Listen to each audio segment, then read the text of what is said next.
ciudad porque realmente fue así como muy de repente. Nosotros trabajábamos en el plan de arborización urbana en ese momento y hubo una reestructuración que nos movió a ser parte del programa de cuencas hidrográficas por eh, una resolución de la alcaldía en ese momento.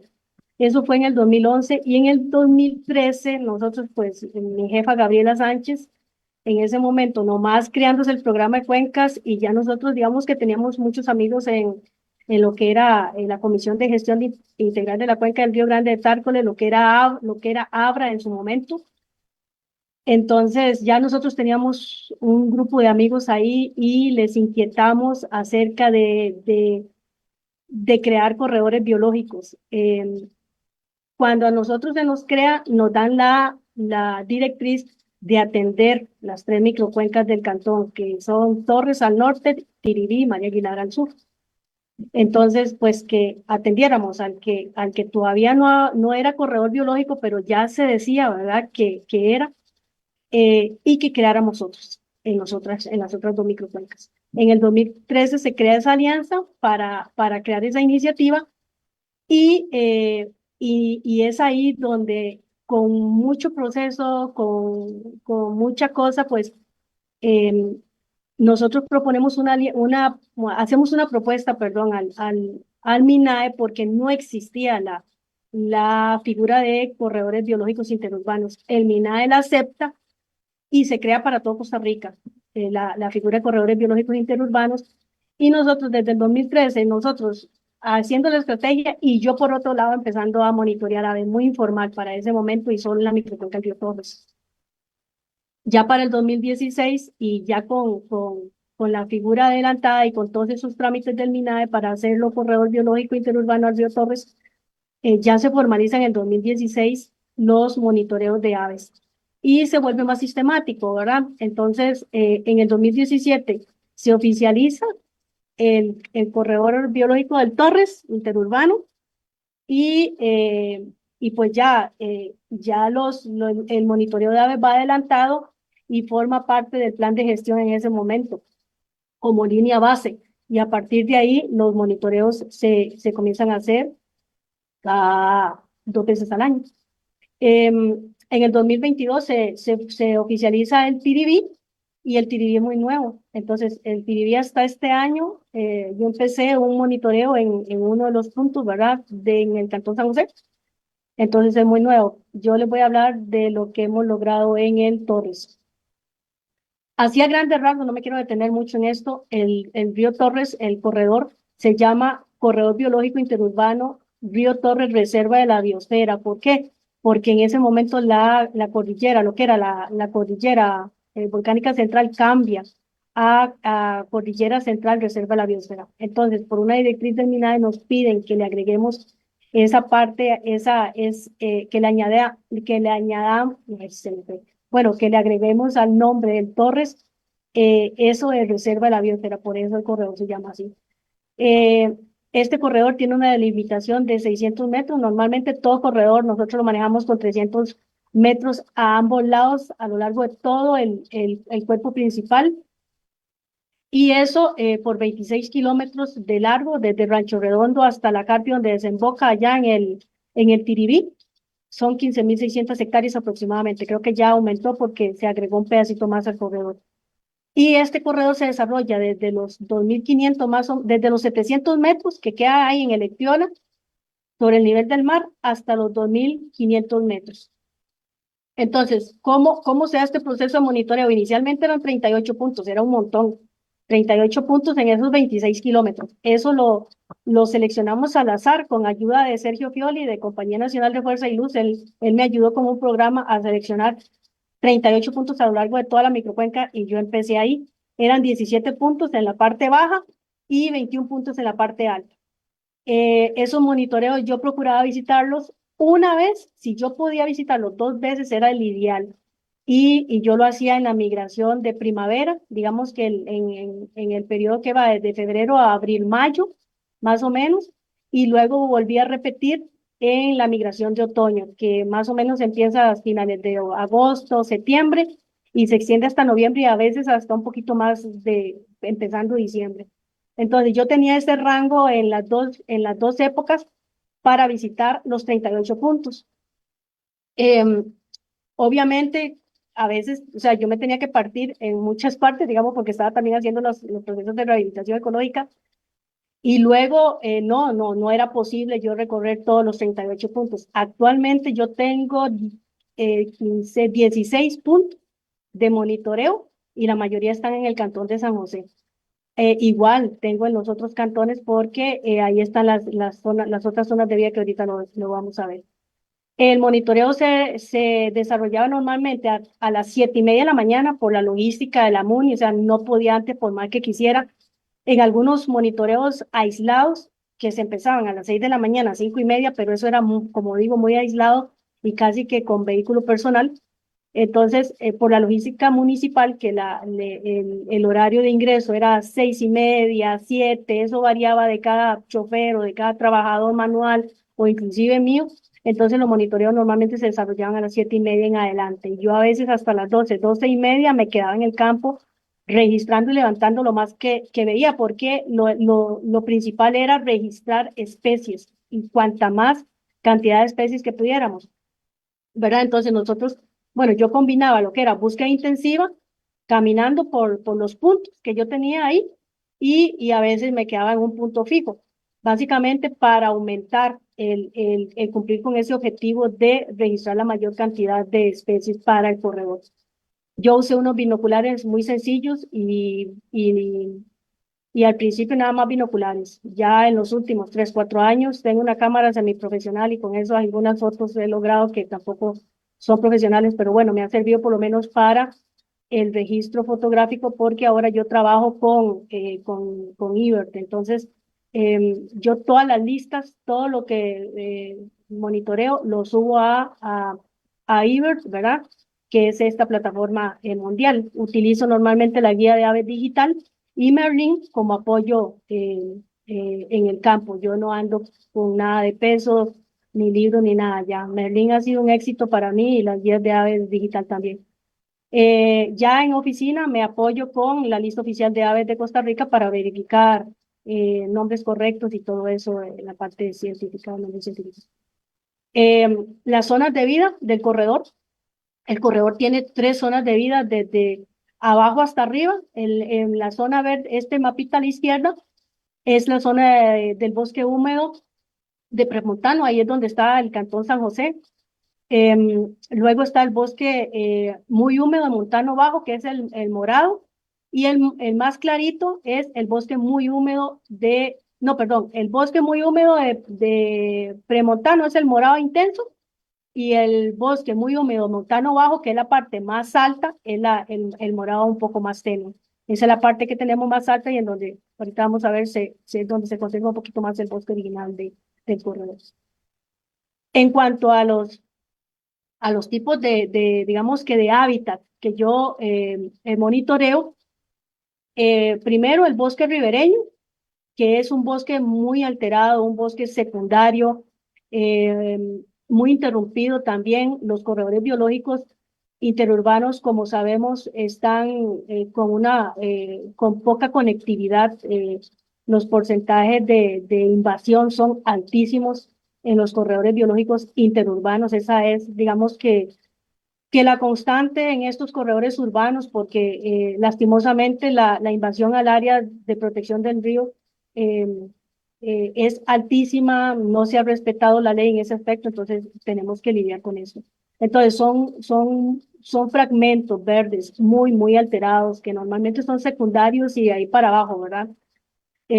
Tacotales, zacatales como el que vemos abajo. Entonces yo monitoreo el bosque ribereño, esa parte de bosque, digamos que un parchecito un poco más desarrollado, y también monitoreo lo que son los zacatales, que normalmente lo que abunda es el zacate elefante, esta gramínea muy invasiva.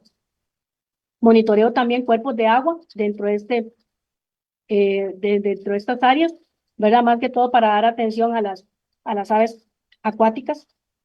Entonces yo monitoreo directamente también los cuerpos de agua y particularmente en el Cantón San José tengo acceso a digamos que a uno, y digamos que el lago de la Sabana, si podemos contarlo. También monitoreo en Tacotal, que son, digamos, espacios más enmarañados, más con arbustos, menos zacate elefante. Em, esto que le llamamos Tacotal, a veces son sitios que son cafetales que han abandonado, ¿verdad? Entonces ahí hay una regeneración apenas incipiente. Entonces estos puntos también los monitoreo. Monitoreo también áreas abiertas, normalmente en procesos de rehabilitación ecológica y dentro de nuestro cantón. Ahí también se da una dinámica importante. Entonces nosotros, además de que hacemos rehabilitación ecológica, lo que antes eran charrales, para nosotros es muy importante monitorear aquí estas áreas abiertas porque esas áreas se, se, se, mm, se chapean, digámoslo así, por completo cuando se van a intervenir. Entonces, una vez que esa área se interviene con plantación, nosotros seguimos dándole mantenimiento. Entonces, pasar de zacate de elefante a árboles en desarrollo, hay un cambio ahí en la dinámica de aves. Entonces, nosotros hemos empezado a medir línea base en estos espacios que han sido, pero fundamentales para nuestros procesos de rehabilitación ecológica, porque vamos demostrando si la rehabilitación ecológica funciona o no. También monitoreamos en parques urbanos porque obvio que son fundamentales en nuestro cantón. Nosotros tenemos, si no me equivoco, como 433 áreas verdes de acceso público. Entonces, nosotros, nuestra municipalidad tiene mucho parque, mucha área verde de acceso público. Entonces, ahí hay una buena, digamos que cobertura arbórea en algunos puntos, algunos pues bien o mal, con especies exóticas, pero bueno, queremos ver qué es lo que está sucediendo en parques urbanos aún con eucalipto o laurel de la India o llama del bosque, casco de venado, qué está sucediendo en parques urbanos en cuanto a la dinámica de aves. Entonces, para nosotros también es importante monitorear estos espacios. Y por último, hay un punto en la parte alta del Rancho Redondo que es, digamos que, un fragmento muy pequeño de bosque original. Entonces, ese es el único acceso que yo tengo, es una finca lechera en donde el señor hizo digamos que él resguardó un poco la zona del área de protección del río, de la quebrada. Entonces, yo tengo acceso a ese fragmento de bosque, digamos, original, en donde la vegetación es diferente, los árboles son diferentes, los frutos son otro tipo, que no encontramos en la parte baja, y por ende las especies de aves también son especies más especialistas, de mayores requerimientos ecológicos. Entonces, para nosotros, este punto dentro del corredor también es fundamental. No les mencioné algo, por qué yo de la Municipalidad de San José levanto el registro de aves de todo el corredor. Nosotros cuando hicimos el comité local o la integración del equipo del corredor, las otras munis, que el corredor del Torres, muchos sabrán acá, que está conformado por 4 municipalidades, Montes de Oca, Tibás, Goicoechea, además de nosotros. Sin embargo, estas otras municipalidades no tenían la plataforma para proporcionar un profesional que hiciera registro de aves en sus cantones dentro del corredor. Entonces, la municipalidad, pues obvio, con el permiso de la jefatura, aporta al profesional, a la persona que levanta el registro en todo el corredor. Entonces, por eso yo soy la que lo hago, ¿verdad? Em, En el 2016, un poco de lo que se ha visto, del 2016 al 2022, en total se han registrado 173, creo que voy por 177 especies de aves. Este dato, este dato es de una presentación anterior, yo creo que voy por 177 especies de aves. De esa más o menos es el 18% de la avifauna nacional. Me parece que no estamos tan mal. 40 familias representadas de esas 173 especies, 130 especies son residentes, son especies residentes para un 70%, y 43 especies son migratorias. De esas migratorias, 11 son, digamos, 11 especies de estas son residentes con poblaciones migratorias. 107 especies se registran en la parte baja y 90 especies se registraron en la parte alta. Para el 2023 es el registro más actualizado que tengo. De esas 173 hemos visto 141 especies, 38 familias. Vea que los datos son, digamos que similares, 38 familias representadas, 85 especies residentes, 46 migratorias y 11 especies residentes que tienen poblaciones migratorias. De esas 114, aumentó un poco más para la parte baja, se encontraron en el Cantón San José, y 86 especies distribuidas en la parte alta, que va de Montes de Oca hasta arriba. Muy interesante porque de este total de especies, 25 especies son aves acuáticas. Y lo interesante es que en la ciudad tenemos un punto en donde, en donde se pueden ver la mayoría de estas especies acuáticas. Ahorita hablamos de eso. Em, ¿Qué es lo que tenemos? ¿Qué es lo que más tenemos de las especies? Bueno, las familias más abundantes son las familias Parulidae, ¿verdad? En donde están las reinitas, que son, muchas de ellas son migratorias, son especies migratorias que nos visitan desde el norte. Otra familia sumamente abundante, ¿verdad? Pero no es de extrañar porque los tiránidos son la familia más abundante de aves, ¿verdad? Y aquí en nuestra ciudad, los tiránidos también son sumamente abundantes, desde residentes hasta migratorios. Entonces, nosotros se registraron 18 especies de tiránidos y probablemente hayan más. Y dentro de los migratorios, los tiránidos migratorios, que son, bueno, los tiránidos son los que se le llaman mosqueros. Dentro de los tiránidos migratorios están los contopus, ¿verdad? Que a veces hasta cuesta identificarlos. La siguiente familia, así, es la Traupide, ¿verdad? Donde están la viudita, que es muy conocida, ¿verdad? Donde están los semilleritos y los saltator, que les dicen comepuntas o chayoteros, que son aves que a mí particularmente me gustan mucho. Eso es de lo que más tenemos las familias. Ahora, quisiera como mostrarles un poco de especies particulares. ¿Por qué especies particulares? Porque primero, no son especies que usted las va a ver todos los días. Muchas de ellas son migratorias y otras son especies que requieren de un hábitat particular.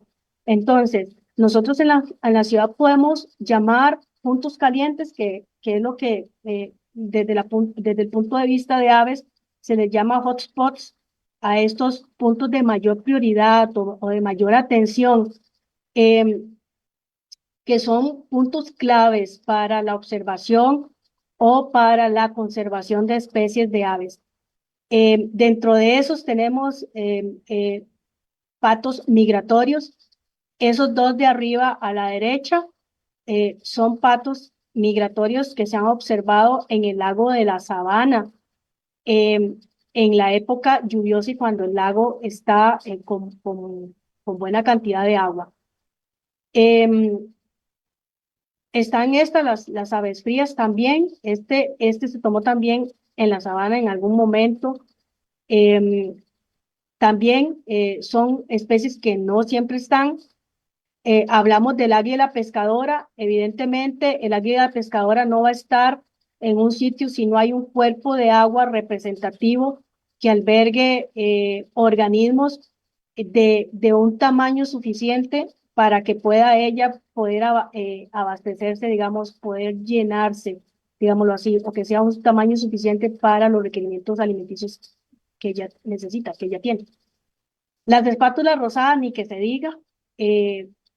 ¿A espátulas rosadas en la ciudad? Pues sí, en este punto que llamamos, de hecho, mi amiga y yo le llamamos refugio de aves acuáticas, que es en la planta de tratamiento de tecnología ambiental, perdón, de EVI, en la Carpio. Este es un sitio que alberga, antes les dije, hemos observado más de 16, 17 especies de aves acuáticas ahí, en ese punto. Especies acuáticas que usted llega y las ve ahí. Entonces, ¿qué tipo de hábitat qué condiciones tienen estos hábitats que están albergando estas especies? Podemos llamar a estos lugares eh, hotspots o puntos calientes, podemos darles ese nombre dentro de la ciudad, aclaro. Eh, Podríamos llamarles así. Yo casi que me atrevería a pensar que podríamos llamarlos así dentro de nuestro corredor biológico. ¿Por qué? Porque a partir de ahí nosotros podemos orientar nuestra estrategia de conservación, nuestra estrategia de rehabilitación y en general nuestra estrategia de gestión del corredor. ¿Cuáles son los puntos prioritarios que nosotros debemos atender? Pues son estos hotspots que están albergando especies particulares que no se ven en el resto del año o que son escasas. Esa anterior estaba hablando y vea que la mayoría eran aves acuáticas. Si nos vamos a otro tipo de aves, las aves que no son de regímenes acuáticos, están los gavilanes, están los halcones, están los caracara. Entonces, al menos el de la derecha, el loro le llaman el chucuyo. Muy interesante porque esta especie solo la he visto en un solo punto a lo largo del corredor. Desde Rancho Redondo hasta la Carpio, solo está en el Parque del Este y después de ahí no hay otro punto en donde yo lo haya visto y no lo he visto una vez, lo he visto varias veces. Es como que él es su hábitat. Ahí él cumple su nicho, él cumple todas sus requerimientos de todo. Ahí yo puedo decir que ahí está el oro, el chucuyo. Tenemos la lora nuca amarilla, muy interesante, esta especie muy particular porque la tenemos en la ciudad ya de unos añitos para acá. Ha estado, uno podría decir, amplió su rango de distribución. Yo diría que no. Yo diría que son individuos escapados que se emparejaron y que se han estado reproduciendo y han estado aumentando población, lo cual nos genera mucha esperanza en la ciudad.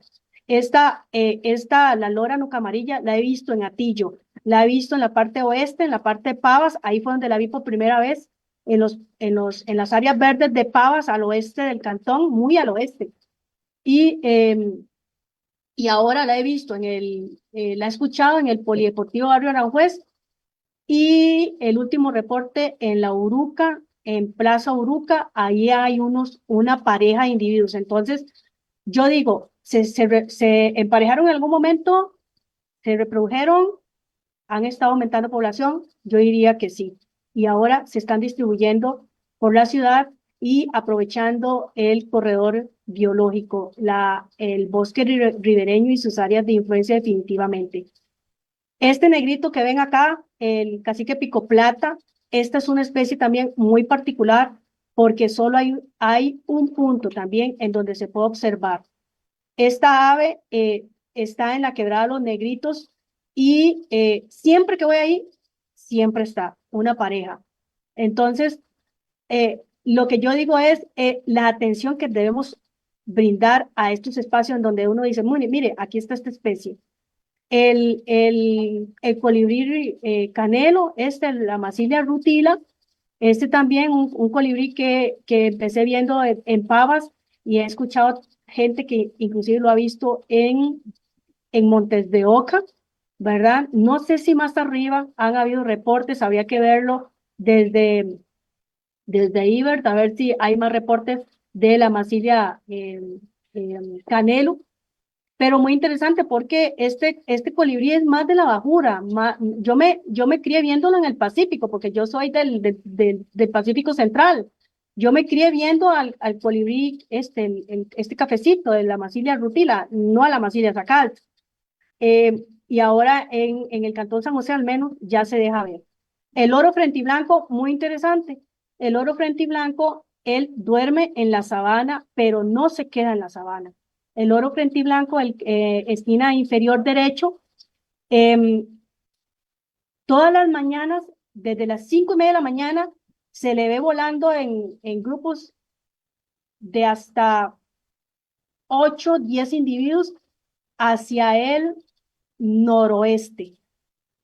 ¿Para dónde se va? No lo sé, porque en el resto del corredor del Torres no lo he visto.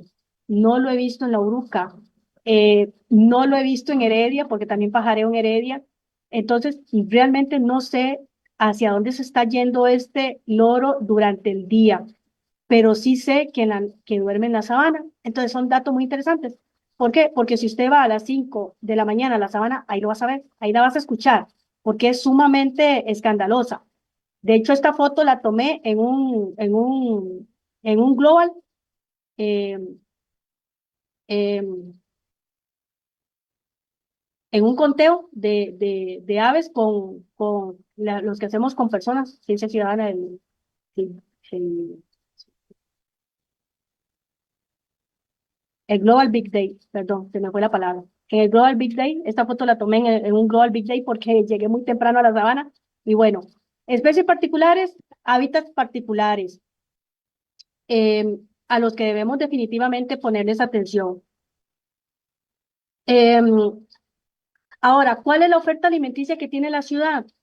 ¿Por qué hay aves en la ciudad? Bueno, si hay aves en la ciudad es porque definitivamente hay una oferta alimenticia para esas aves. Un día me hicieron una entrevista en la sabana y luego el mismo canal entrevistó a la gente que se encontró en la sabana. Entonces la gente dijo, yo no sé, aquí en la ciudad no hay aves, es que aquí no hay comida para ellas. Entonces, a mí realmente me pareció una afirmación un poco, no sé, realmente me molestó, me disculpo, pero realmente me molestó porque digo yo, sí, y yo le dije al periodista, porque después de entrevistar a la señora, yo le dije al periodista, ¿usted cree que si no hubiese comida en la ciudad, hubiese aves? Si hay aves en la ciudad, es porque hay comida. Entonces, hay una oferta alimenticia en la ciudad. Hemos cometido desaciertos en la arborización urbana, probablemente en la rehabilitación urbana. Claro que sí, hemos cometido desaciertos. Vea que en la época de los 60, cuando se hizo la sabana, no se encontraron las especies idóneas, las especies ideales, las especies que el arquitecto paisajista en un momento quiso para la sabana, que eran especies nativas. ¿Y qué se terminó plantando en la sabana? Eucaliptos, cipreses y pinos.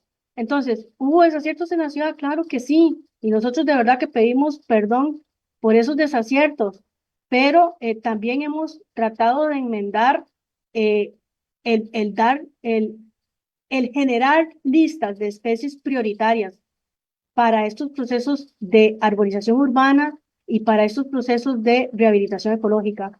Nosotros nos hemos unido muchos profesionales en la ciudad, de diferentes instituciones, en donde ese vínculo de amistad, ese vínculo de compañerismo, ese vínculo de querer una ciudad más funcional desde el punto de vista biológico, ecológico, es que hemos investigado cuáles especies podemos plantar en los procesos de rehabilitación ecológica y en arborización urbana. Muchas municipalidades ya están en sintonía, todas en qué es lo que queremos para la ciudad en cuanto a la parte vegetal, en cuanto a la parte forestal, en cuanto a la parte verde, lo que se le llama infraestructura verde, digámoslo así. Entonces, en el 2011, la Municipalidad de San José hizo un inventario de la floresta urbana en los 10 principales parques y generó una información que es muy interesante entre especies exóticas y nativas, más o menos con un porcentaje de 55% nativas, 45% exóticas aproximadamente. Eso fue hace muchos años, eso fue, imagínense, en el 2011. Se inventariaron 500 especies de árboles y arbustos. 500 especies que están dando algún tipo de recurso a las aves. Y si bien algunas especies exóticas, el fruto no es apetecido por las aves, pero bueno, las flores quizás sí, las flores están atrayendo insectos y los insectos atraen aves, ¿verdad? Entonces, a veces otros productos del árbol, aunque sea exótico, atrae vegetación. Los pinos y los cipreses atraen reinitas, ¿verdad? Probablemente por insectos. La floración del eucalipto, una especie exótica, atrae mucho insecto y usted va a ver un árbol de eucalipto en floración que coincide justamente con la migración de los caciques veraneros y usted ve un árbol de eucalipto cargado de caciques veraneros. Entonces, por eso nosotros no satanizamos las exóticas. Les ponemos mucha atención y yo particularmente he aprendido en la ciudad con el monitoreo de aves que yo también tengo que ver qué está haciendo esa ave, qué está alimentándose, qué especie está accesando esa ave, qué especie de árbol. ¿Qué de ese árbol, qué está comiendo qué está buscando esa ave? ¿Está buscando fruto? ¿Está buscando la flor? ¿Está buscando los insectos que llegan? ¿Qué están buscando? Están buscando el néctar, pero bueno. Entonces, yo he aprendido de especies de árboles gracias a esta observación de aves. Y a partir de ahí podemos decir, mire, es necesario plantar esta especie. En estas reuniones de comités locales de corredor, nosotros hemos hablado mucho de cuáles especies. Esta sí, esta no. Esta funciona, esta no. Esta resiste suelos degradados, esta no. Entonces, estas conversaciones han surgido gracias al monitoreo de aves en la ciudad. Ahora, en rehabilitación ecológica, hace unos años, 2, 3 años, hice yo un registro, un levantamiento así rápido de las especies que hemos introducido en procesos de rehabilitación ecológica. Para los que no saben, eh, y me disculpo porque no lo dije antes, la rehabilitación ecológica es todos los procesos que nosotros llevamos a cabo en áreas de protección y área directa, en su área directa de influencia directa. Entonces nosotros agarramos zonas degradadas dentro de nuestro cantón, al menos el programa de cuencas, zonas degradadas llenas de zacate elefante, pero que pertenecen a la MUNI, que son de jurisdicción municipal. Nosotros agarramos esas zonas y comenzamos a transformarlas de una zona de zacate elefante a una zona con árboles, ¿verdad? Entonces, ese proceso de rehabilitación ecológica, nosotros en ese proceso em, hemos introducido alrededor de 100 especies de árboles y arbustos, ¿verdad? Normalmente nosotros plantamos árboles, arbustos, no plantamos plantas, árboles y arbustos. 100 especies, que es otra oferta alimenticia para aves. Y gracias al monitoreo de aves es que hemos aprendido a seleccionar cuáles especies van para rehabilitación ecológica, justamente pensando en ellas. Y no solo pensando en ellas, pensando en el resto de la fauna. Pero como nosotros monitoreamos aves, porque es el monitoreo más barato que existe y con el que tenemos capacidad, pues pensamos en ellas y de ganancia vienen las otras especies de taxones de fauna que se ven beneficiados. En la ciudad tenemos super árboles, en el corredor tenemos super árboles, así les llamo yo, estos árboles que proporcionan alimento que es sumamente atractivo para las aves, que usted a veces ni siquiera puede agarrar semilla porque no cae, el fruto queda arriba pegado, abierto y sin semillas, como es el caso de los bijarritos o de los huevos de caballo, que así se le llama comúnmente al Stegmadenia o al Stegmadenia litoralis, eh, y la otra especie, el Donald Smith, ¿verdad? También se le llama tabernamontana al género. Un superárbol, los higuerones, superárboles, los lagartillos, superárboles, las sureras, las ortigas, superarbustos. Y así nosotros, bueno, yo les digo superárboles, me perdonan y pido disculpas, pero es un asunto mío, eh, que, que las aves es una locura. Los higuerones, los ficus, son una locura para los árboles. Entonces, si nosotros cuando queremos, vamos a un punto y vemos un higuerón en fruto, Ahí yo me quedo por lo menos una hora viendo a ver y contabilizando todas las especies que en ese momento llegan. Eh, en cuanto a comportamiento, me gustaría contarles, las aves en la ciudad tienen un rango de actividad que lo he notado, más o menos de 6 de la mañana a 7:30. Antes de eso, es bajito, además de que normalmente está muy oscuro para la buena observación. Pero normalmente un buen rango de actividades de 6 a 7:30, baja la actividad definitivamente, se quedan calladas y entre 8:30 y 9 las especies se vuelven a poner activas, a buscar alimento y como hasta las 10 de la mañana y se acabó. Entonces, a veces yo me quedo hasta mediodía, 11:30, pero viendo las especies que ya están perchadas y sombreando, como dice uno. De ahí uno a veces agarra una que otra especie ahí que está ahí perchada, pero ya alimentándose ya no. La temperatura está muy alta a esa hora. Otro asunto importante o interesante en cuanto a comportamiento es que hemos visto especies accesando especies exóticas. Muchos años monitoreé yo al manzanita, esta especie de árbol que se usa mucho en arborización urbana, una manzanita de agua pequeñita morada. Mucho tiempo la monitoreé yo cargada de fruto, la flor muy apetecida por los polinizadores, eso sí, pero el fruto no, y definitivamente no.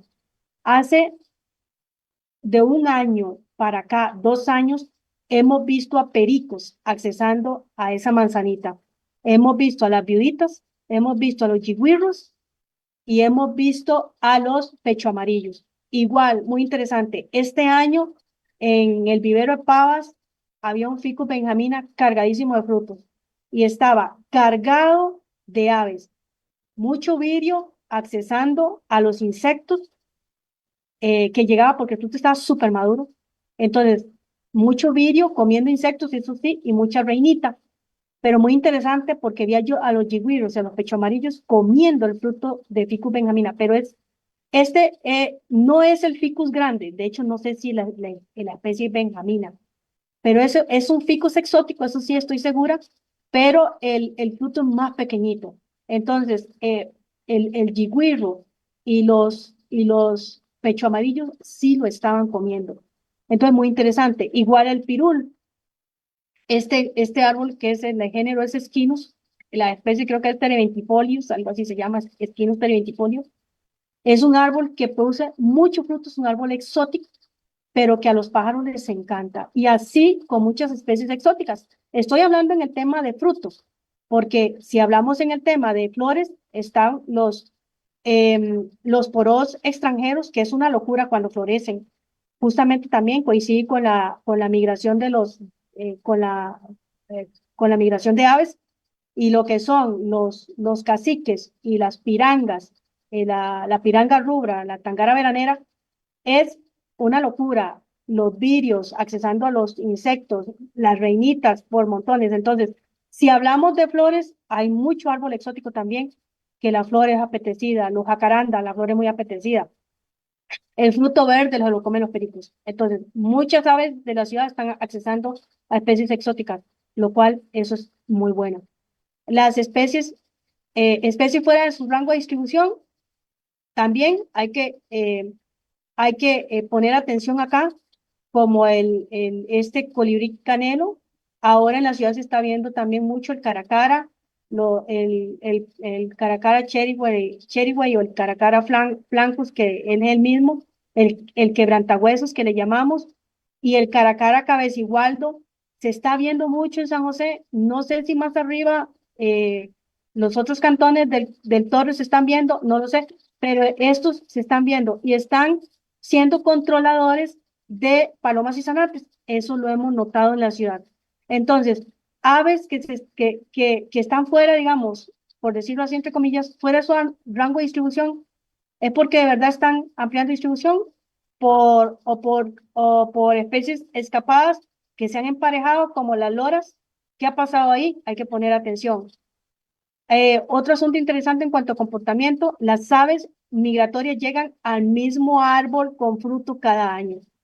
Yo visito los árboles cuando están en fruto, en época de migración, el mismo árbol, la misma ave, una y otra vez en distintas épocas migratorias. Eso también genera em, mucha curiosidad en cuanto a qué va a pasar con las especies si migratorias, si ese árbol en algún año atrasa su fenología o su fructificación. Eso tenemos que poner atención en la ciudad. Es parte de los estudios que definitivamente se tienen que dar. Otro asunto en cuanto a comportamiento. En parques urbanos hay buena actividad de aves, aún cuando son altamente bulliciosos, con torres construyéndose en el perímetro inmediato, que eso lo hemos notado en parques urbanos, y con mucha actividad humana. Gente que llega a caminar a parques urbanos, igual, ahí están las aves. Estamos hablando de aves residentes y migratorias cumpliendo con sus actividades, buscando comida, socializando, lo que sea, pero ahí están. Entonces, yo digo, las aves en la ciudad se han vuelto tolerantes, entre comillas. ¿Puedo ir yo a monitorear aves a un parque urbano vestida de blanco? Eh, perfectamente. No sucede lo mismo en un área en donde ya es más bosque, ¿verdad? Pero definitivamente a las aves que están en parques ni les va ni les viene que haya actividad. Ellas están ahí. Si hay recurso alimenticio, ahí están. Eso también es muy interesante. Ahora, en cuanto a diversidad, los bosques ribereños y las áreas de influencia son los sitios en donde más aves hemos visto. Entonces, las aves están concentradas ahí. Definitivamente los corredores biológicos son fundamentales y nosotros eh, restaurar la conectividad es sumamente fundamental si queremos más aves en nuestras ciudades y si queremos unas ciudades más equilibradas en cuanto a punto de vista ambiental. Árbol, si queremos ver esa relación más saludable, definitivamente tenemos que recuperar la conectividad de los corredores biológicos interurbanos. El bosque ribereño, no importa si está contaminado el cuerpo de agua, en el bosque ribereño hay aves. En el área aledaña hay aves.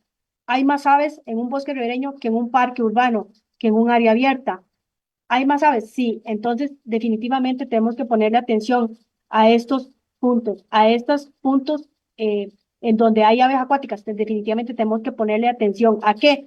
A poder recuperar un poco más o ampliar el ancho de la franja del bosque ribereño para que esas aves acuáticas tengan perchas, porque esa es la clave, que haya percha a la orilla del río. Menor presencia en parques urbanos, ya lo mencioné. Eso es algo en cuanto a comportamiento. Un poco de perturbaciones o los peligros a los que se ven sometidas las aves en la ciudad, ya terminando, definitivamente las aves que están en la ciudad se ven expuestas a un montón de peligros. Lastimosamente, em, no sé si ya algunas de ellas se han adaptado a vivir en las ciudades, pero bueno, igual tenemos eventos de electrocución con las líneas eléctricas, con el cableado eléctrico. Ese es uno de los peligros. Hay una plataforma en Naturalista CR en donde se pueden subir todos los eventos de electrocución de todos los taxones, em, mamíferos, reptiles, eh, inclusive hay aves. Entonces, eso es una problemática que tenemos en la ciudad. El choque con aviones y avionetas es un peligro también que está ahí latente en el Tobias Bolaños. Han habido episodios de choques de sopilotes y otras aves con aviones, con avionetas particularmente, porque el aeropuerto entra por la parte, en el Tobías Bolaños, entra por la parte oeste, normalmente esa es la zona de ingreso al aeropuerto, y a la zona, a la pista de aterrizaje, y ahí hay un movimiento de aves del relleno de EVI, de la planta de tecnología ambiental, hay un movimiento de aves de un basurero a otro, de EVI hacia el sur, EVI está al norte, hacia el sur, un basurero clandestino. Ese movimiento de aves que definitivamente es muy difícil de controlar, ha ocasionado algunos eventos de choques con avionetas. Choques con ventanas, Ross, que está ya haciendo un estudio de esto, ¿verdad? Muy doloroso, muy triste. Todos los días vemos publicaciones en Facebook de las aves que están chocando con ventanas, la mayoría migratorias. Y esto es muy, muy triste. ¿Por qué? Porque ¿cómo es posible que el ave recorrió tantísimos, tantísimos kilómetros para llegar a Costa Rica y morir en una ventana? Realmente a mí me duele en mi corazón ver estos episodios. Definitivamente tenemos que intensificar la sensibilización en cuanto a este tema. Nosotros en la ciudad, con tanto edificio ahora de cristal, definitivamente tenemos que hacer algo, sensibilizar para que por lo menos se ponga alguna barrera, alguna estrategia para evitar eso. La luz artificial en la noche es otro problema que da la ciudad, no solo esta, todas las ciudades en el planeta, ¿verdad? Confunden a las aves, la luz artificial durante la noche, confunden a las aves en cuanto a su migración, ¿verdad? A la dirección que ellas tienen que coger, las confunden. Los juegos de pólvora, muy doloroso escuchar juegos de pólvora en la sabana, eh, particularmente en diciembre, porque ahí mucha ave duerme en la sabana. El bosque ribereño con cuerpos de agua contaminados. El ave está accesando al agua contaminada. Ella tiene una necesidad, ella tiene que beber agua sí o sí. Entonces, ¿qué tipo de agua están bebiendo las aves? ¿Las aves están muriendo por estar tomando esta agua contaminada? No lo sabemos. Además de eso, esa ave contaminada con heces fecales está habiendo una contaminación de parásitos desde nosotros hacia las aves, ¿verdad? A veces le ponemos más atención de los parásitos que nos transmiten las aves a nosotros, pero y nosotros los parásitos que estamos transmitiendo a ellas, ¿verdad? Eso en el cuerpo de agua contaminado con coliformes fecales, las aves se están contaminando.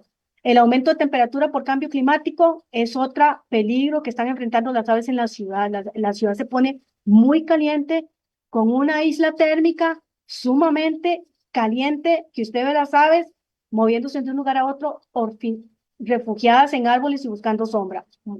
Otro peligro al que se enfrentan. Alteración de los patrones fenológicos por cambio climático. Les mencioné antes. Esa fructificación tardía o floración tardía por cambio climático se está dando en algunos árboles. Eso puede poner en peligro a las aves, sí, particularmente a las aves migratorias, porque los patrones de fenológicos de floración y fructificación, aquí en Costa Rica, muchas aves coinciden con esos patrones, con la floración, con la fructificación, y ellos vienen a buscar ese alimento acá. Si hay una alteración en cuanto a la fructificación de ese árbol, el ave va a venir y no va a encontrar alimento. Un peligro para esos individuos. Pérdida de hábitat. Vea que el lago de la sabana se seca en época seca.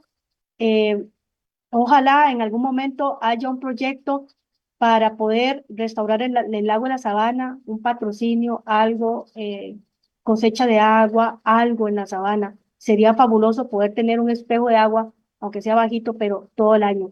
La pérdida de los tacotales, de los cafetales con sombra, eso es una pérdida gravísima en la ciudad, particularmente para el pinzón cafetalero, que un día esto lo vi en Atillo y probablemente no lo vuelva a ver, no lo sé. Hábitat completamente deteriorados en la ciudad. Escasez de agua limpia, lo mencioné antes, residuos sólidos, basura, las aves están haciendo nidos con basura, con mecate, y los polluelos se enredan las patas en los mecates y pierden extremidades, o peor, se pueden hasta ahorcar. Incendios forestales en la ciudad, sí tenemos, y eso arrasa con los zacatales en donde están la anidación de los semilleritos, por ejemplo, y de otras aves de piso. Entonces, eso es otro peligro latente de las aves en la ciudad. Y ni qué hablar de las especies invasoras que desplazan a las nativas. Estamos hablando de los zanates, em, em, una especie muy agresiva, y de las palomas, ¿verdad? De Castilla, la paloma esta doméstica, que también ocupan hábitat que deberían ser de las especies nativas. Para concluir, lo fundamental, esta línea base definitivamente ha sido muy importante porque no solo nos indica el estado de conservación de los ecosistemas, sino que nos habla de esas especies que son generalistas y otras especialistas. ¿Dónde están? ¿Dónde están las generalistas? ¿Dónde están las especialistas? ¿Dónde tenemos que brindar mayor atención para aumentar la cantidad de especies especialistas? Ese bosque de altura que alberga especies especialistas que requieren mayores requerimientos de hábitat, nosotros deberíamos rehabilitar los ecosistemas con las especies forestales de esos bosques originales. Además de que esta línea base, pues el monitoreo de aves es muy barato. Entonces ha sido fundamental el que las aves sean un grupo tan fácil de monitorear. La alta vinculación con la flora presente en el corredor, eso también, esos monitoreos son fundamentales para eso, para poder nosotros vincular, como mencioné, ave a árbol. ¿Qué está accesando esa ave de ese árbol? ¿Qué necesita ese árbol? ¿Qué necesita un polinizador, un dispersor de su semilla? Entonces, ese vínculo, esa alta vinculación de ave-árbol ha sido también fundamental en esta línea base de monitoreo. También estos monitoreos son importantes para orientar los procesos de rehabilitación y de arborización, ¿verdad? ¿Qué queremos en la ciudad? ¿Queremos más biodiversidad de aves? Ok, tenemos que variar la biodiversidad de especies arbóreas también. Si queremos más aves en la ciudad, tenemos que aumentar la oferta alimenticia. La información que se ha generado en esta línea base ha sido fundamental para la toma de decisiones en esto, en especies prioritarias para plantar y también para los procesos de conectividad. En EBI nosotros podemos ver las especies de aves que hay y esa información ha sido fundamental para poder rehabilitar un área aledaña a donde ahorita están esas especies. Ahora, conocer el porcentaje de especies presentes con respecto al territorio nacional es importante, sí, saber si se está aumentando o si se está disminuyendo la cantidad de aves en la ciudad. Ahora, estos monitoreos también han generado información científica muy valiosa. ¿Por qué? Porque nosotros podemos ver movimientos de especies, podemos ver distribución, podemos ver patrón de migración, cuántas especies migratorias nos visitan al año, cuáles son más, cuáles son menos, están aumentando, están bajando, pero bueno. Eh, esos datos de diversidad y abundancia son fundamentales. Y nosotros los compartimos en la plataforma IBER también, que es una plataforma mundial en donde estamos colaborando desde el punto de vista científico, como municipalidad y como corredor.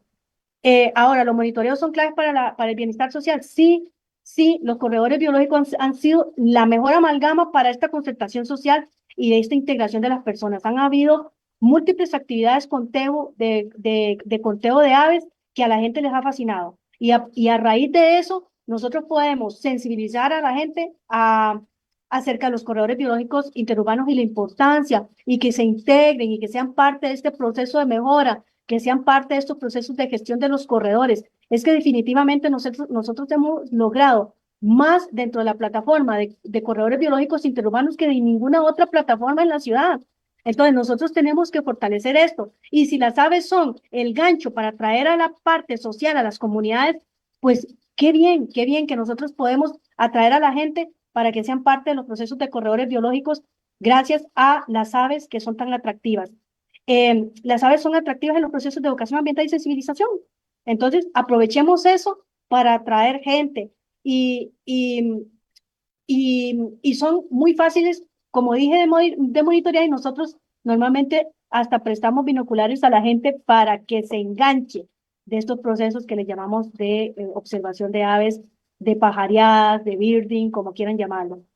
Entonces, esta herramienta del monitoreo de aves puede convertirse en esa herramienta potencial para el desarrollo ambiental, económico y social de una comunidad. Sí, sí, hay gente que en las comunidades eh, han querido aprender de aves y inclusive ha sido una distracción para gente que tal vez está ociosa en casa, está con problemas de depresión, muchas cosas que se pueden dar en una comunidad y que gracias a la herramienta de la observación de aves puede esa comunidad desarrollarse, esa persona desarrollarse. Puede inclusive tener un ingreso económico a partir del turismo de aves, uno no lo sabe. Y por supuesto que también estos monitoreos nos han mostrado que los controladores biológicos, o por lo menos a observar esos controladores biológicos Si nosotros no observáramos aves, no hubiéramos visto el comportamiento de algunos caracaras y algunos buteos y otras especies que están siendo controladoras biológicas de otras aves en la ciudad, como de los anates o palomas que los mencioné. Eh, y eso sería todo. Más bien, muchas gracias. Yo espero de verdad que les haya gustado la presentación y pues por supuesto que estoy para servirles en lo que deseen preguntar o en lo que gusten hacer. Muchísimas gracias, Dani. Excelente la información y la presentación. Realmente tenemos aquí muchos elementos que llaman la atención y que, bueno, creo que da para comentar muchas cosas, como estábamos hablando al inicio antes de empezar. Bueno, primero ver si hay preguntas de parte del público que está aquí, preferiblemente si las pueden escribir ya. Hay algunas, bueno, alguien preguntó en el momento, pero como quería que viera la foto, entonces le contesté yo de una vez porque usted estaba ocupada. Y bueno, preguntaron el nombre científico del chucuyo y ahí se lo pusimos. Piones Y Sinil. sí, Piono senilis, correcto. Si no sabía si le habían cambiado el nombre o no, y la lista no la tengo ahorita impresa, entonces no quería enredar aquí en la computadora. Luego, aquí hay una pregunta de que sobre plantas que se pueden sembrar para atraer aves y para dar un ambiente más fresco. Aquí dice, bueno, la pregunta dice así: ¿qué puede uno hacer en el patio de la casa para ayudar a las aves cuando los días son muy calurosos? Tal vez algo pequeño, pero si empezamos y más a hacerlo, podemos ayudar. Claro, vean, yo les cuento desde mi experiencia. Yo tengo un patio de 6 por 5 más o menos, de 30 metros cuadrados. Es muy pequeñito, pero ya está, ya no le cabe una planta más. ¿Por qué? Porque las aves desde arriba, ellas ven las pequeñitas manchas verdes. Entonces, nosotros lo que tenemos que hacer es, primero, asesorarnos, esa pregunta es muy valiosa, porque nosotros primero tenemos que asesorarnos qué planta, qué árbol, para que no me levante, que no me vaya a levantar la terraza, que no me vaya a levantar la casa, qué árbol de acuerdo al espacio que yo tengo. Yo tengo un espacio pequeño, bueno, yo aquí en este espacio les cuento 30 metros cuadrados. Tengo un bijarro que tengo que podar porque se me fue arriba y nació solo. Ya produce fruto, entonces me duele mucho cortarlo. Tengo que ver qué hago porque ya me superó el techo. Tengo una enredadera que se llama Bellísima, que la tengo en el costado sur de la terraza pegada a la tapia. Atrae mucho insecto, mucho polinizador y las reinitas me visitan. Y que te digo que tengo también una que le dicen stevia, muy visitada por colibríes, y tengo una cena y eso depende del espacio que ustedes tengan. Hay arbustos como el coralillo, está la cola de gato, están las caliandras. Yo les puedo hablar aquí de nombres comunes, ¿verdad? Pero si la gente no conoce, digamos, nada de las especies, es muy difícil. Entonces, eh, nosotros manejamos listas prioritarias. Nosotros manejamos desde la oficina, tenemos listas, tenemos mucho libro que con mucho gusto en el inicio, Ani, en la pantalla principal, yo dejé mi correo electrónico. Ahí me pueden consultar y yo con mucho gusto, dependiendo del espacio, yo les puedo orientar qué especies de arbusto o de arbolito pequeño plantar, porque definitivamente uno tiene que valorar muy bien el espacio para que luego usted no tenga que cortar ese árbol porque le está levantando la casa. Yo al frente de mi casa tengo un guayacán real en una macetera, pero yo sé que ese árbol de ahí no va a pasar, me voy a morir yo y el metros, metro y medio que mide ahí probablemente no aumente gran cosa. Entonces, tengo caliandras aquí al frente también, pero usted tiene que primero pensar cuál es el espacio que usted tiene para plantar una especie.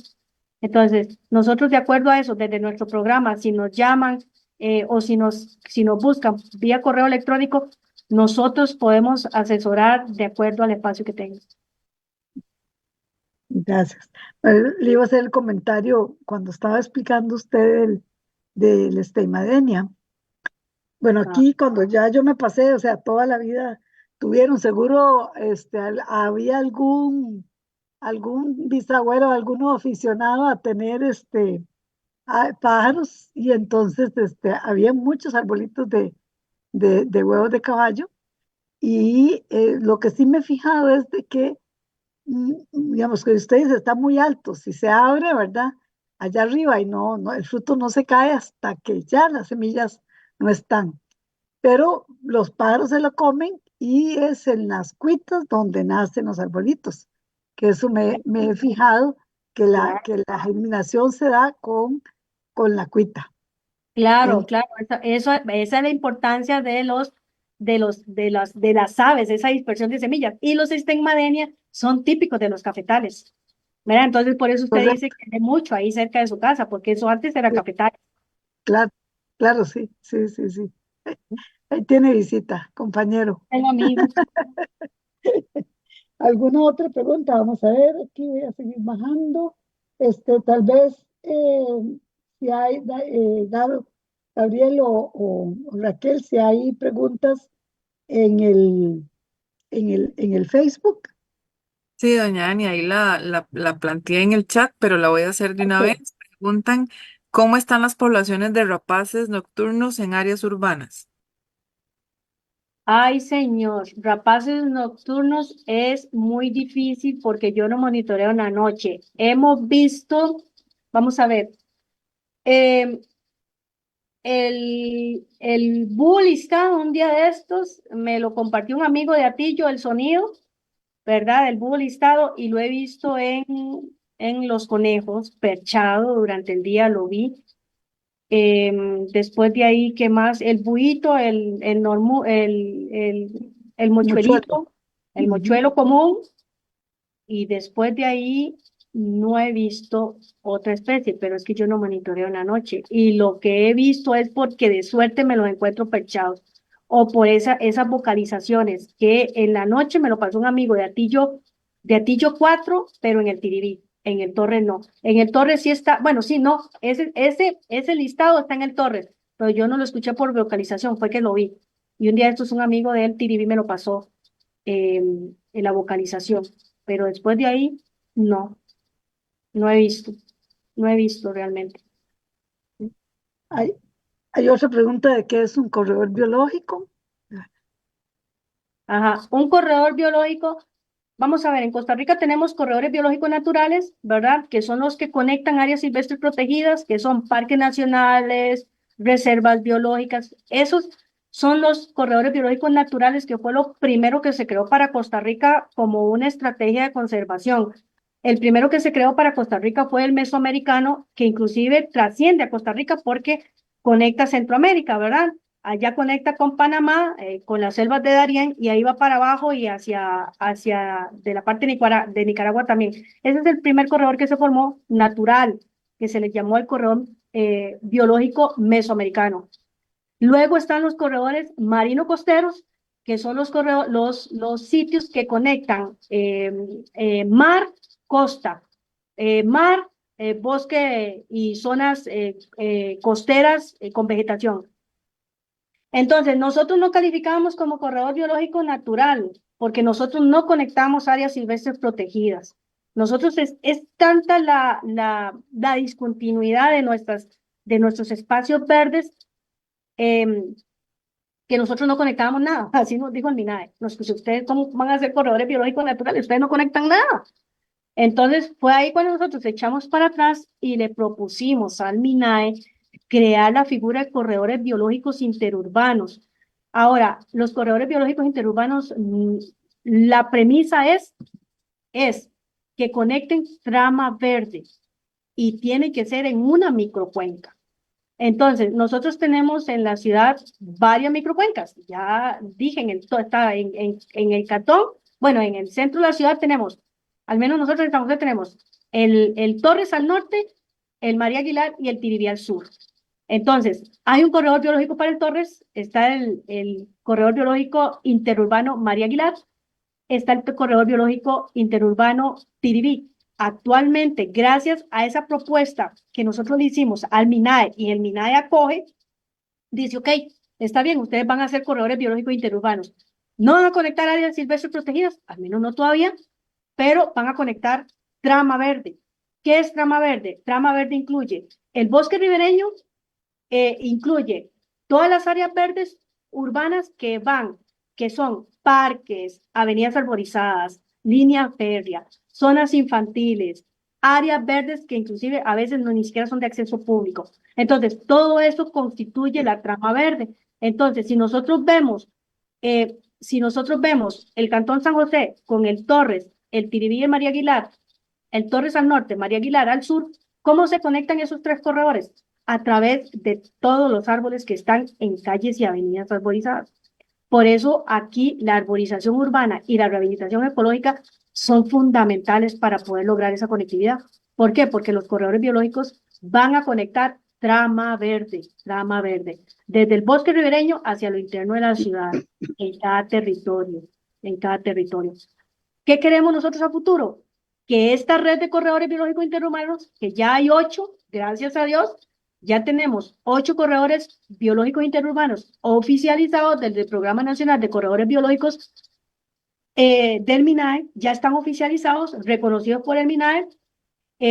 A futuro, esa red, lograr con esa red conectar, entonces sí, con áreas silvestres protegidas, ¿verdad? Entonces nosotros allá en los cerros de la Carpintera tenemos el corredor allá, el Cobi Surac al sur, más arriba del Tiribí. Tenemos aquí en la parte norte el Parato Yopán, tenemos en la parte occidente el corredor biológico interurbano del Achote, tenemos en Alajuela el García Muñoz. Entonces, así ya son 8 corredores biológicos que tenemos en el país. Entonces, si todos juntos podemos a futuro lograr conectar y poder restaurar un poco más la mancha verde que tenemos en la ciudad, porque definitivamente la tenemos muy, muy interrumpida. Como les dije, la invasión en áreas de protección es altísima en las ciudades. Entonces tenemos que ver cómo conectamos. Entonces los corredores biológicos son esos. Zonas a lo largo de una microcuenca que conecta a través de trama verde. Ok, muchísimas gracias. Bueno, hay otras preguntitas más. Bueno, siguiendo una que estaba antes, es de que para los días calurosos se puede poner agua, o sea, si está bien poner, o cómo, en tacitas de agua, cómo podría ponerse.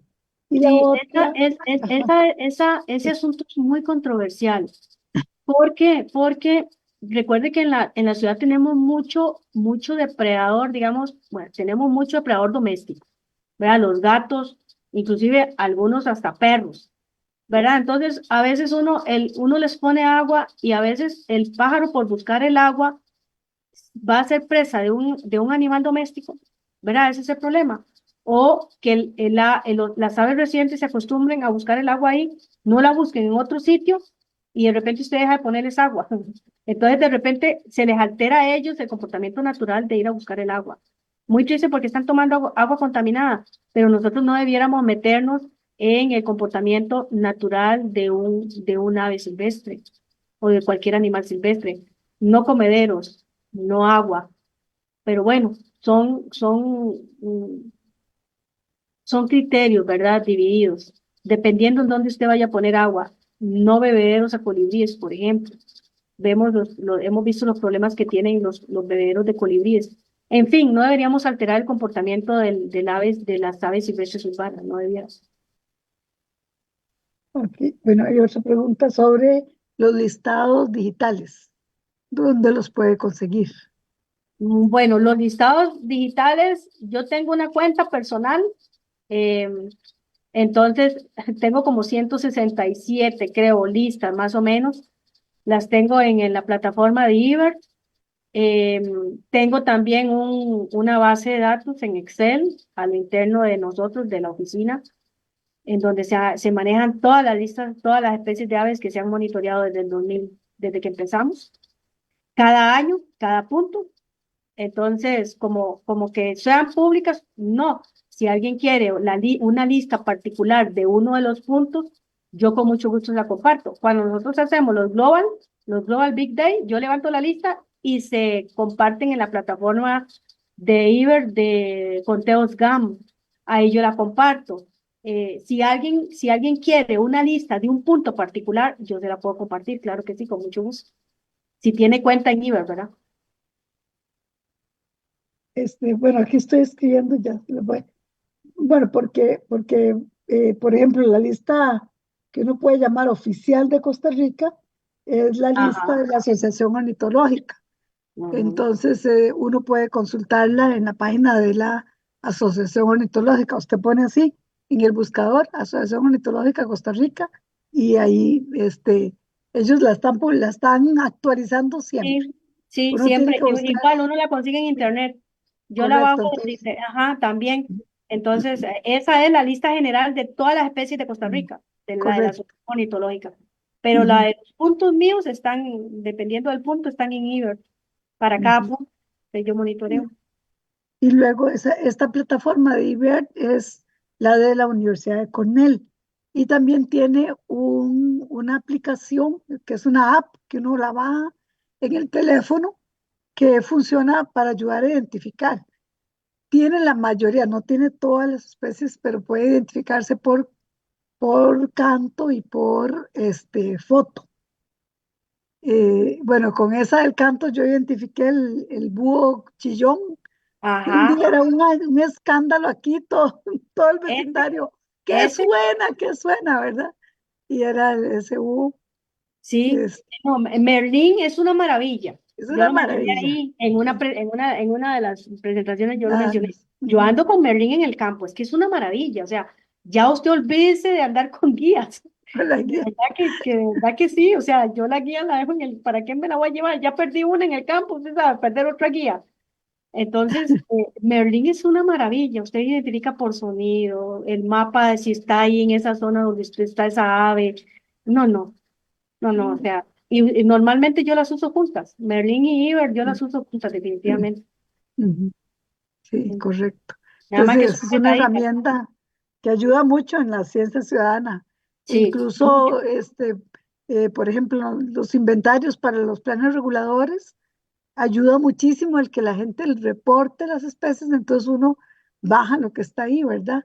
Ujú. Este, sí hay, digamos, hay errores, uno tiene que corroborar, Sí. ¿verdad? A veces la gente se equivoca o se va emocionado, "¡Ay, es tal cosa!" y pa, de una vez lo manda, ¿verdad?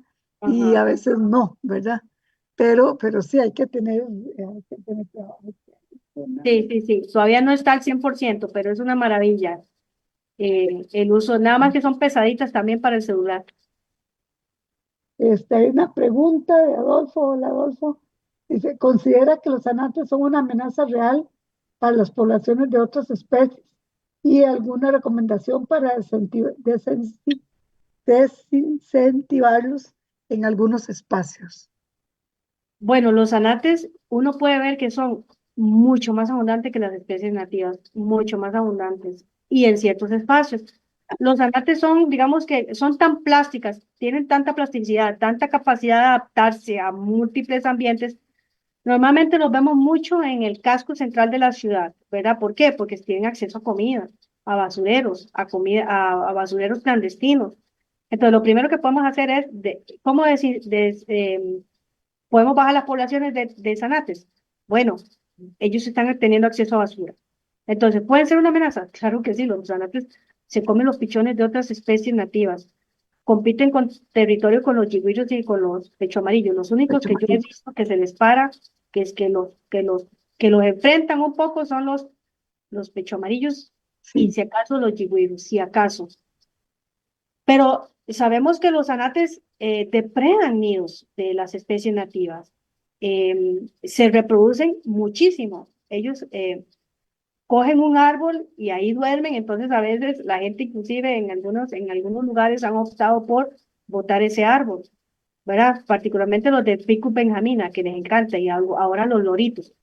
Entonces, los lugares en donde ellos duermen también, si pudiéramos nosotros evitar esos lugares, pero bueno, es un proceso muy difícil que se tiene que estudiar cómo se hace, ¿verdad? No es de la noche a la mañana que uno va a decir, mire, vamos a hacer esto para eliminar los anates. No podemos eliminarlos como matarlos, no podemos igual con las palomas domésticas de la ciudad, que es una problemática grave que tenemos en la ciudad, con las palomas de Castilla. pero no podemos decir de la noche a la mañana que lo vamos a eliminar o cómo hacerlo. Tenemos que primero levantar un estudio a ver, ¿realmente está siendo una plaga esta especie? ¿Realmente hay sobrepoblación? ¿Verdad? Entonces, yo normalmente no hago registro de abundancia, puedo decir así a vista, sí, hay mucho zanate, pero particularmente en algunos espacios del casco central, en los basureros, por ejemplo, en EVI hay muchísimos zanate, o sea, usted va y usted escucha, pero es un basurero, bueno, es un relleno sanitario, pero ellos están teniendo acceso de alguna forma a comida. Entonces, van a ver de acuerdo a la disponibilidad de comida. Entonces, yo pensaría que una de las formas de bajar la población es eso, tratando de evitar que tengan acceso a la comida que nosotros dejamos en basureros o a la comida que se hacen en basureros clandestinos. Gracias. Bueno, esta última dice, ¿dónde se anuncian los eventos de participación ciudadana? Nosotros en la Municipalidad de San José siempre subimos los global. Cuando nosotros hacemos Global Big Day con los corredores biológicos, esta es una iniciativa de TEBU, de TEBU, que es este proyecto de transición. TEBU es Transición a una Economía Verde Urbana. Esas son las siglas, TEBU. Y eso es del programa de las Naciones Unidas, del PNUD, de las Naciones Unidas para el Desarrollo. Eh, TEBU, ya llevamos que 3, 4 conteos más o menos, no me acuerdo, en la ciudad, eso es involucrando gente, son bien bonitos y siempre se suben en las páginas de los corredores. Todo corredor biológico creo que tiene página en Facebook. Entonces, ustedes quieren saber de los corredores, busquen en Facebook Corredor Biológico Interurbano del Río Torres, Corredor Biológico Interurbano Bicentenario Tiribí, Corredor Biológico María Aguilar, y así con Corredor Biológico García Muñoz, Corredor Biológico Interurbano El Achote, todos tienen página en Facebook. Y todos los corredores definitivamente publican estos eventos en sus páginas. Nosotros como municipio, cuando hacemos una actividad de ciencia ciudadana, yo procuro que se suba también en la página de la Municipalidad de San José. Entonces, en los chats y en Facebook, casi que siempre sé que se publica. Y digamos, entonces sería muy bueno que la gente tuviera acceso a, por lo menos a Facebook, ¿verdad? Para que esté enterado a las páginas de las municipalidades que normalmente se publican estas actividades y en las páginas de los corredores. Bueno, muchísimas gracias, Dani. Yo creo que vamos a ir terminando aquí, ya llevamos media hora más, pero bueno, estos webinarios nos dan esa flexibilidad y lo manejamos nosotros y lo que el público nos aguante, ¿verdad? Ujú. Pero se ha mantenido mucho la audiencia y pues darle las gracias por sus aportes, por la información tan interesante, pero sobre todo yo creo que es muy importante la motivación para que la gente se apunte a darle un ojo a esas aves que nos llegan a la casa y apuntar y revisar. Ahorita hay muchas facilidades para identificarlas, entonces bueno, ya les recomendamos el Merlín, que es muy fácil de usar. Es Merlín, así como el mago, ¿verdad? Y es que realmente es como mago. Usted Eh, graba el canto y lo pone identificación por sonido y de una vez lo marca, ¿verdad? Y le dice ese. Pero después, cuando usted lo está oyendo, le señala, ese es el que está oyendo, ¿verdad? Entonces es realmente muy bonito. Claro, eso para las especies que tienen canto, ¿verdad? O algún tipo de sonido. Hay algunos que no hacen mucha bulla. Pero para aún las así, aves de ¿verdad? Costa Rica todavía le Sí. falta. Ah, sí, claro. Todavía faltan muchas. Hay cosas que dicen no encontramos, no podemos identificar qué es, Ah, pero bueno, ahí uno entonces busca de otra manera. Y ujú. también, pues, las guías de aves que siguen siendo, ¿verdad? Las clásicas. Así Exacto. que los motivamos a que colaboren, que se incorporen a las diferentes redes. Yo creo que poco a poco todos los cantones van a ir haciendo su red de observadores de aves para ir documentando de qué manera la trama verde se va mejorando en las diferentes poblaciones. Así que bueno, muchísimas gracias de nuevo, Dani. Un Para mensaje servirle. final, si quiere dar. Sí. ¿Cómo? Si quiere dar un mensaje final. Sí, no, más bien muchas gracias a los que se conectaron, a los que nos pueden seguir en redes sociales, a los que se pueden integrar. al trabajo en corredores biológicos, a esto de ciencia ciudadana, participar en estos conteos, porque es que no solo tenemos conteos de aves, hay en otros corredores biológicos hay conteos de otros taxones, ¿verdad? De anfibios, de reptiles, entonces es involucrarse, porque nosotros es que solo juntos podemos mejorar nuestro ambiente urbano, que a fin de cuentas casi que la mayoría del país vivimos acá en la ciudad, tenemos que hacer algo por la ciudad, tenemos que procurar vivir en un ambiente mejor en la ciudad. Entonces, podemos es entre todos, con lo poquito que cada uno desde su trinchera pueda realizar. Y gracias de verdad por conectarse. Bueno, muchísimas gracias a todos, muy buenas noches. Y entonces tal vez, Dani, si desconecta la presentación para poder ¿Sí? Bueno, hacer hacer el cierre. Muchas gracias a todos y esperamos tenerlos en los próximos webinarios. Como ustedes saben, el colegio trata no solo de dar a conocer temas de mucho interés, sino también de señalar lo que nuestros colegas están realizando, todos los aportes que los biólogos hacen por el conocimiento de la biodiversidad en el país y el aporte en conservar esta nuestra naturaleza. Muy buenas noches y muchas gracias a todos. bueno.